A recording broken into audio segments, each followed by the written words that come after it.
I have read 43 books about songwriting. 43.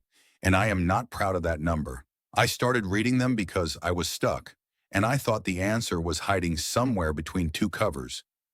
Here is what I learned. Most songwriting books are either memoirs wearing an instructional jacket or advice so vague you could replace songwriting with cooking and it would still work. But a few of them really did change the way I write. Not the books I finished and forgot, the books I still pull off the shelf when a song refuses to move. In this video, I am walking through 10 songwriting books that actually changed my writing. For each one, I will give you why it matters, what I took from it, how it changed my process, and a quick exercise you can try. And the honest part is this. Only 4 of these books are really about songwriting. The others change the business, psychology, and philosophy of how I write. That is why they stayed with me. Let's get into it. Book 1 is Writing Better Lyrics by Pattison. This is the craft manual on the list. Pattison teaches at Berkeley, and the book feels like a course that was compressed into pages, structured, specific, and actually usable.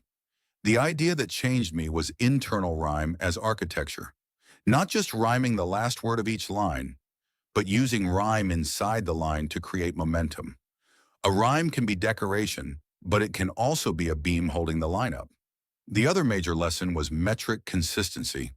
If your syllable count keeps fighting the melody, the lyric will always feel a little crooked, even when the words are good. After reading this book, I started counting syllables just enough to feel the rhythm before I married the words to melody. Suddenly, lines that used to stumble started landing. Try this. Write a 4-line verse where every line has exactly 8 syllables. No exceptions. Read it out loud. You will hear the music that was already hiding inside the count. Book 2 is On Writing by Stephen King. It is not a songwriting book, but the principle that changed me applies directly to songs.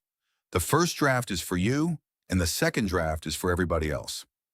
I used to try to make every song impressive on the first pass. That is a great way to make nothing. King's idea of writing with the door closed gave me permission to write the private, messy, unshowable version first. The craft comes after the truth has somewhere to sit. I started writing closed-door songs. No imaginary audience, no radio test, no friend in my head judging the chorus before I had one.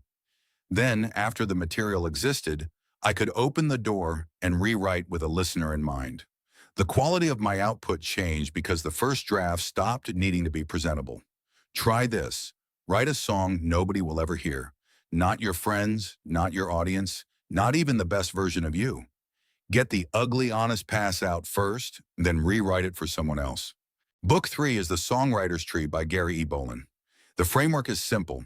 Imagine a song as a tree with branches for melody, harmony, rhythm, lyrics, and structure. The useful lesson is that every song has a dominant branch. Some songs are carried by melody, some by lyric, some by rhythm. My mistake was trying to make every branch equally impressive, and the result was that nothing felt decisive. This book helped me ask a better question before starting. What branch am I working on today? If I am writing for melody, the lyric can be rough for a while. If I am writing for lyric, the chords do not need to prove anything. One branch can lead and the others can support it. Try this. Write a complete song where only one element is allowed to be strong.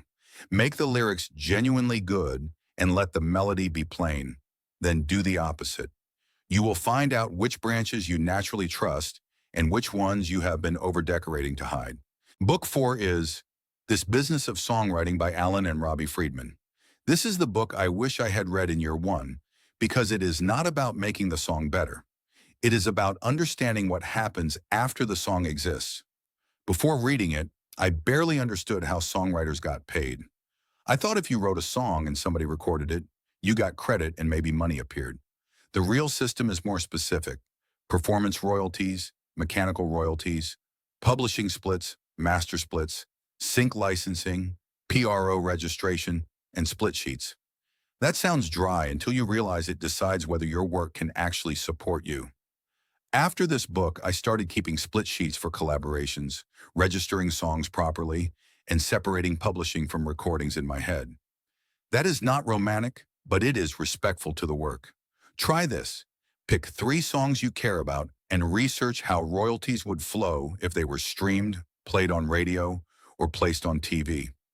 Then look up PRO registration in your country and start the process. Book 5 is The Anatomy of Song by Kim Hill. The metaphor is a song as a body, chorus as heart, verse as lungs, bridge as brain. It sounds a little strange, but the lesson that stuck with me is blunt and useful. The chorus must contain the title and the emotional core.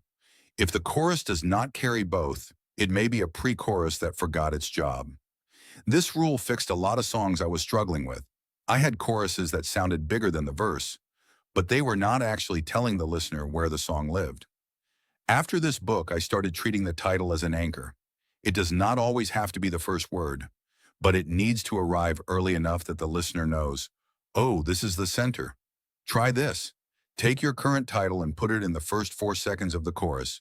No long runway. No hiding it until line 4. If it will not fit, the chorus may not be aimed at the right emotional center yet. Book 6 is Daring Greatly by Brené Brown. This is one of the surprise picks because it is not about songwriting technique at all. The idea that changed me was vulnerability as strength. I was writing a lot of safe songs, clever enough, polished enough, emotionally near the truth without actually touching it. Brown's framework made me notice how often I was avoiding the line that made me feel exposed. The songs that connect usually come from the place you were trying to protect.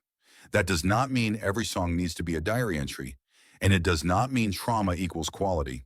It means the lyric has to risk something real.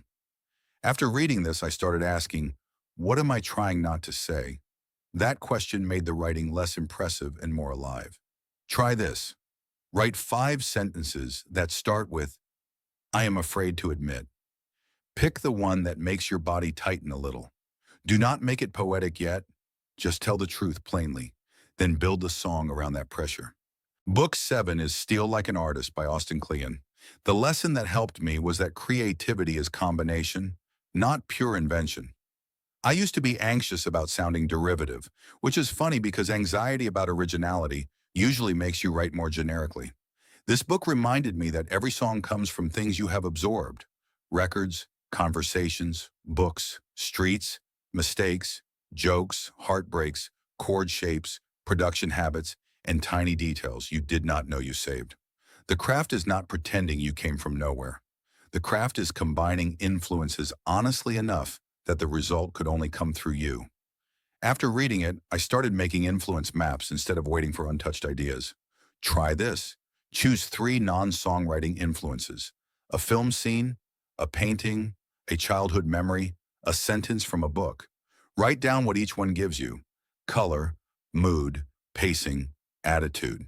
Then write a song that combines those qualities without copying any surface detail. Book 8 is The War of Art by Stephen Pressfield. The word that changed me was resistance. That is Pressfield's name for the force that keeps you from doing the work. It is the urge to check your phone right when the page gets uncomfortable.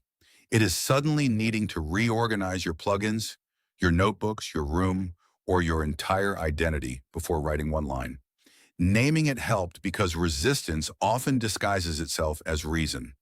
It tells you that you are not ready, the idea is not good enough, the mood is wrong, or tomorrow will be cleaner. Once I could name it, I could stop negotiating with it. Try this. Before a writing session, write 1 sentence. Resistance will probably tell me blank. Fill in the excuse.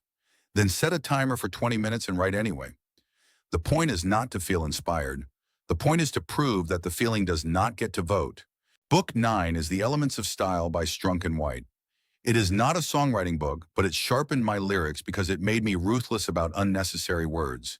In prose, every word has to earn its place.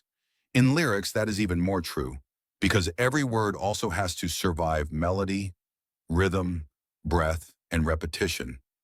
If you can remove a word without changing the meaning, the line may get stronger when you do. This does not mean lyrics should always be minimal. It means the extra words need a reason to be there: sound, rhythm, character, tension, or image. After reading this, I started doing a pass where I cut explanation before I tried to add beauty. Try this. Take 1 verse and remove 10% of the words. Then sing it. If the meaning survives, keep the shorter version.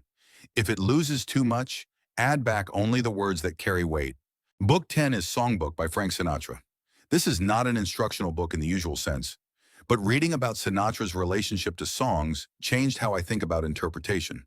The lesson was respect for the material. Sometimes the song is not asking you to show how clever you are. Sometimes it is asking you to serve the story that is already there. That matters for writers too. Not every song needs to be reinvented halfway through. Not every lyric needs a twist. Not every chorus needs fireworks. Some songs work because the writer gets out of the way at the right moment. After this book, I became more willing to ask, what does this song need from me, instead of what can I make this song prove about me? Try this. Take a song you are working on and remove the most self-conscious idea in it. The clever line, the overbuilt chord, the extra section. See if the song breathes better without it. So here is the recap. Writing better lyrics gave me internal rhyme and metric consistency. On writing taught me to draft privately before rewriting for listeners. The songwriter's tree helped me let one branch lead. This business of songwriting made me treat rights, royalties, and split sheets like part of the job. The anatomy of song reminded me that the chorus needs the title and the emotional core. Daring greatly made vulnerability feel like strength instead of danger. Steal like an artist reduced my fear of influence. The war of art gave me a name for resistance. The elements of style made my lyrics leaner. And Songbook reminded me to respect the material. If you only read one, start with Pattison's Writing Better Lyrics. It is the most direct craft manual here. But the others changed how I think about the business, psychology, and philosophy of songwriting. Which of these have you read? Tell me in the comments and tell me what book changed your songwriting. I am always looking for the next one.